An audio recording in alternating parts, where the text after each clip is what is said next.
நான் காலையில் ஜெபம் பண்ணேன். காலையில் நானும் ஒரு ஜெபம் பண்ணிட்டு வரேன். ஹல்லேலூயா. என்ன ஜெபம் பண்ணிட்டு வரேன்? ரோமர் 1வது அதிகாரம் 18வது வசனம் என்ன சொல்லப்பட்டிருக்கு? அந்த வசனத்தை சொல்லி சொல்றேன். சாமி, நான் சொல்ல வேண்டியது சொல்லிடணும் சாமி. கோபா வந்து உங்க மேல கோபா என்ன சொல்லி பத்தி வைய சத்தியத்தை அடக்கி வைக்க கூடாது சாமி. ஏதோ நான் என்ன கொண்டு வந்து காசு கொடுப்பீங்க, பணம் கொடுப்பீங்க, பொருளாதார இமேஜ் உயர்த்துறதுக்காக பொருளாதார நல்ல கார் வசதி, பைக் நல்ல வீடு வசதியோட கூட சொகுசா இருக்கிறதுக்காக நான் வரேன். அப்படின்னா நான் சம்பாதிச்சு நீ கொடுத்த தொழில நான் சம்பாதிச்சு நான் போலீஸ் சொன்னாக்க நான் சாதிப்பதா இருக்கலாம்.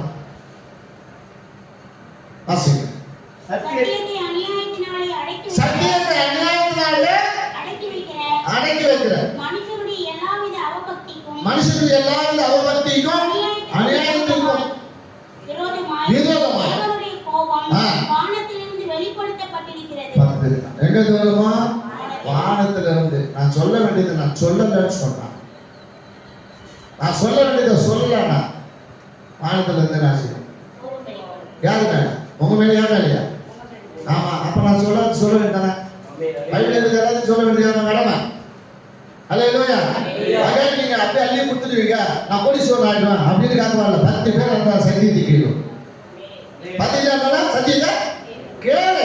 நான் உங்களை கடிந்து கொள்ளவோ, நான் உங்களை கடிந்து சுப்பவோ திட்டவோ வரல. அதுக்காக கருத்தை கொண்டு வரல. சத்தியத்தை பேச கட்டு கொண்டு வரல. சத்தியத்தை ஆமா சத்தியத்தை பேசுறேன், அசத்தியத்தை பேசுறேன், அருவத்தை பேசுறேன், அசீமத்தை பேசுறேன், உள்ளதா பேசுறேன். உள்ளதென்றோ சொல்லுவோம். என்ன தீமை அல்ல சொல்லுவோமா? மிஞ்சினது தீமை. இது மிஞ்சிக்கணும் சொன்னா உள்ளது இல்லாததான் சொல்லுனா என்ன தீமை இல்ல அல்ல சொல்லுவா. என் தீமை நான் கழிச்சு கொள்ளுகிறேன். அப்படி அடைக்க வைக்கும் போது காசு பணம் காசு வந்து பேசிட்டு என் செல்வாக்கு உயர்ந்ததுக்காக அல்ல சொல்லுவோமா? இல்ல நான் ஒரு பைசா கூட நான் யாருக்கும் வாங்கவே இல்லை, கத்திரியை கொடுத்தா சமை கட்டணும்னு சொன்னாரு. இன்னைக்கு கெஞ்சி நடக்கிறாரு. வரலாது தொட்டி கட்டணும், ஆளுக்கு 10,000 கொடுக்குறீங்க. இதெல்லாம் சத்தியமா?